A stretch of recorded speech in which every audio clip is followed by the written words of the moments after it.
Hi Aquarius! Anong kailangan mong marinig na payo? Bago pa man matapos ang taong 2025, kuha tayo ng ilang guidance advice, messages para sa inyo na gagamitan natin ito this time ng hashtag na proud ako sa'yo. Gusto mo yun? Ngayon pa lang, proud ako sa'yo Aquarius. Nandito na tayo saan? Sa exciting part. Ayan. Ang layo na natin, ang dami mo nang nalagpasan. The past months, kamusta kayo Aquarius? Anong kailangan niyong marinig? Kuha muna tayo ng pinaka-message. Energy check tayo Aquarius. Guidance po para sa mga taong ito. Payo, bago pa man matapos ang taong 2025, ang taong ito, sandali, ito may sumasama sa kamay ko. Sige, hindi natin pipigilan to. Okay. Nagpatahimik si Moonchild. Magdalene. Alam niyo ba, trivia. Bakit Moonchild Maguda rin? Kasi ang pangalan po ni Maguda rin ay Magdalene. Ayan po. Bilang naisip ko ang aking father na lumisan this year, ako ang pinaangat niya. Hindi. Pero tingnan natin. The resurrection. Little children. Okay, parang ako nga talaga to. Charis. Tayo po yung general reading ha. Just only take what resonate. Parang gusto kong basahin yung Magdalene. Kasi meron yung messages guys. Aquarius. So dito pa lang parang mga hugot na naman. Meron kayong mga big decisions, major decisions by this year na ginawa. Especially anything connected when it comes to your family, home, children, kung meron na po kayong mga anak. May mga big moves pa dyan, big actions, or may ilang movements. Parang ganun yung nakukuha ko. May ilang pag-aayos, pagkukumpuni, paglilipat ng bahay. Kasi po, si Magdalene, ayan yung energy ni Magdalene, it's in the 4th house. Sandali, parang gusto kong basahin guys. Wait lang, ito hanapin natin. Parang gusto i-share sa inyo, babasahin natin ha. Go forth and be true to yourself. Dare to be different, to make mistakes. Create, for it is in creation that you exist. In a world full of dreams that stem from your heart, in oneness, love, and hatred, wonder and awe, softness and pain, joy and lights. In the stillness, the unknown awaits, a void wanting to be filled. Stepping into it with courage and strength, like a budding rose reaching for the lights. Love will lead you to greener pastures. Keep your pockets full of dreams, for life is a test of faith. Allow your light to shine. There is no beginning or end. There is only love. Gusto niyo yun? May hugot guys. Ma-share ko lang sa inyo. I feel dito na yes, something will end. Or meron talagang nagtapos na para sa ilan sa inyo to make room for new beginnings, new opportunities, new chapter ng inyong mga buhay. Yes, the resurrection, may hugot. Parang muli kayong mabubuhay. May mga pagbabago na parating sa inyo. And it's a decision. Especially kung nakaramdaman nyo na to, no, nitong mga nakalipas na buwan. Kahit pa sa mga pagkakataon na I feel sa mga barahan nyo na umaangat yung pagiging young, yung fear, yung doubt nyo na baka hindi nyo makaya, hindi nyo magagawa. Pero ito, parang pinapalalahanan kayo na merong lights, merong success, guys. Ano man yung mga pinanghawakan na panghawakan kinaya nyo, kahit hindi madali, hinarap nyo.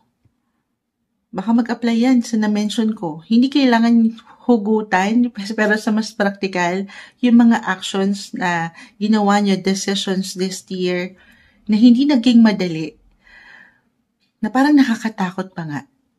Pero sumugal kayo. Nakipaglaban kayo, inilaban nyo, pinush nyo.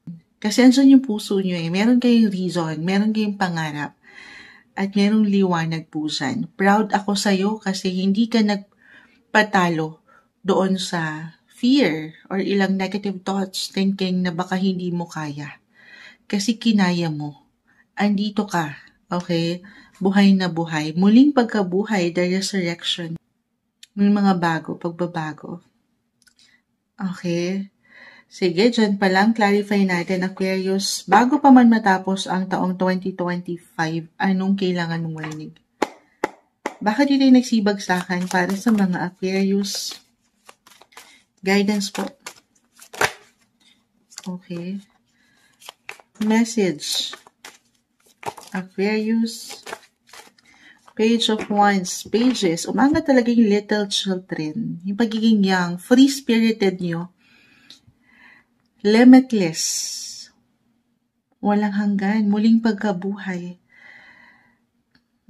Positive possibilities ang aking nakikita dito sa inyong barahat. Two of Pentacles. Connected talaga sa money, family, work, travel. Proud ako sa'yo kasi naibalanse mo ang mga sitwasyon. Kahit pa sa mga pagkakataon, ang hirap bigyan ng desisyon. Or parang ang hirap bumangon, muling pagkabuhay, resurrection, di kailangan yung pinakasalita.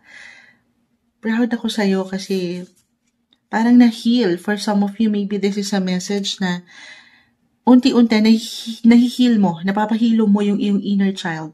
Umangat yung pagiging young dito, guys. Young, childlike, yung energy. Proud ako sa'yo. Maging ano pa man ang edad mo ngayon, Aquarius. Kasi ang galing mo, ang talino mo, maabilidad ka. Naibalanse mo ang ilang pangangailangan sa pamilya, sa pera, or dito sa iyong kapareha if in a relationship. Or pagdating sa iyong mga anak, andito na po lahat. Proud ako sa iyo kasi meron kang patuloy na kinakaya na achieve, na lalagpasan. Baka hindi nyo na lang yan napupuna. Kasi parang feeling nyo, the Page of Swords, the Ace of Cups reverse, ay kulang pa. Parang hindi pa sapat. Parang ang hirap masatisfy ng energy ng ilan. Pero sobrang sapat na.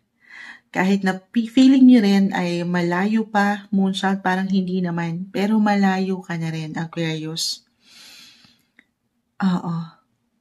Kailangan mo lang patuloy na maging positive. Yes, at the same time, yung paniniwala, okay, yung light and love, paangatin yan sa iyong sarili.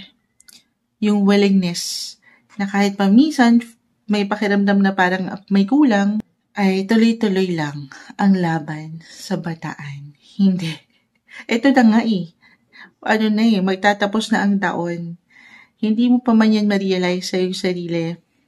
Aquarius, actually parang ginigising ka dito, the resurrection. Ginigising ka ng universe na, ano ka ba? Ang dami mo ng kinaya na gawa, na lagpasan. Sobrang sapat na, okay? Paangatin, maybe yun yung pinaka-advice, yung fulfillments, yung contentments, kung ano yung ngayon, yun naman yung mahalaga, no pressure. Enjoy din, go with the flow, yung energy. Yes po. Sige, add pa tayo. Aquarius, may hugot kayo. Anong kailangan marinig ng mga Aquarius? Ang dami nito. Sige, hindi natin pipigilan bago matapos ang taon. Planet Neptune, this is about your dreams, your hopes, your wishes. Meron at meron kang patuloy na naggagawa patungo sa mga na-achieve mo pa. Kung ang ilan sa inyo, Moonshot, wala akong na-achieve this year na pangarap. Wala namang overnight success, guys. Unti-unti, maniwala ka ha. Paangatin mo yung pag-asa sa puso mo. The resurrection, buhayin mo yung enerhiya, yung inspirasyon na mayroong pag-asa. Tuloy lang, limitless. Kita mo, looking forward ka pa dyan. Patungo dito sa mga nai-imagine mo, sa ilang hopes, yung dreams mo pa. Yes po. Moon, this is about your emotions, your feelings. Sabi ko nga, nag-highlight dito ang pamilya, mahal sa buhay, tahanan, nandiyan na lahat. Yung energy ni Scorpio, so ang ilan sa inyo talaga ay marahil Sabi ko nga, meron mang nagtapos, meron mang natapos sa inyong buhay at one point nitong mga nakalipas na na buwan. Buwan tayo. Bago pa man matapos ang taong 2025, Aquarius, sumabay kayo, sumunod kayo sa agos ng buhay. Yes po, dumaan kayo. Hindi kailangan yung pinaka-sign guys na umaangat dito or planeta na nakikita nyo. Yung energy ni Scorpio, it's all about endings na na-mention ko. For new beginnings, muli kang nabubuhay. Patuloy lang, sabay lang. Scorpio is all about, yes, yung salitang death. Scorpio is in the 8th house, the resurrection.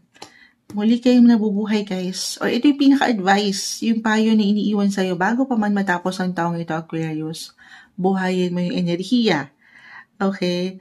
Na mayroon pang bagong simula. May liwanag na naghihintay sa'yo.